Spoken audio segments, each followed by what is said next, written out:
અરે બાહુ શું થયું? કેમ આવું રિહાઈન બેઠા છો? લા ભાઈ જો એક તો ઉત્તરાયણ આવે છે બરાબર, ઇન્ડિયાની મને બહુ યાદ આવે છે. આપણે જો અહીંયા આગળ મારે છે ને ડીજે નું સેટઅપ અહીંયા આગળ ધાબા પર જોઈશે, ફિરકી પકડવા વાળી જોઈશે અને ઊંધિયું તો જોઈશે જ. અને જો આ ત્રણ માંથી એક બી વસ્તુ નહીં હોય ને તો હું તો ઉત્તરાયણ નહીં જ કરું, પણ તમને બી એને નહીં કરવા દઉં, એવું યાદ રાખજો. અલા ભાઈ અહીં કઈ પતંગ ને ફિરકી લેવા જાવ લંડન માં? અને લંડન માં કઈ છે ધાબા? એમ કરે તમે કેતા હોય તો તમારા માટે મસ્ત ઊંધિયાનું સેટિંગ કરું, એક નંબર ઊંધિયું છે.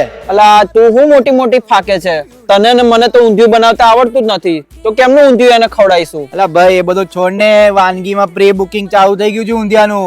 એમની જફા નહીં ને આપણી જફા નહીં, કમ્પ્લીટ આપણે ઉત્તરાયણ બનાવીશું અહીંયા આગળ. હા રોહેરો તો પતંગ ને એનું તો થવાનું જ નહીં, મને ખબર જ છે ધાબા અહીં છે નહીં. એવું હેડો કશો તો ઊંધિયું તો ઊંધિયું જ કહીએ. બાપુ આ ભાઈ રિહાઈ ગયા છે ઊંધિયા હારું. તમે 2 કિલોનું સેટિંગ ઉત્તરાયણના દિવસ કર રાખજો.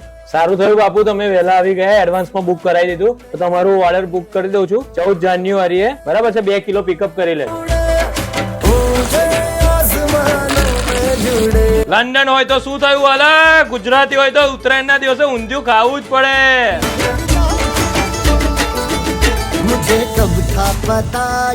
જો તમારે પણ ઊંધિયા વિશે વધારે ડિટેલ્સ જોતી હોય અને પ્રી બુક કરાવવું હોય તો કમેન્ટ કરો ઊંધિયું.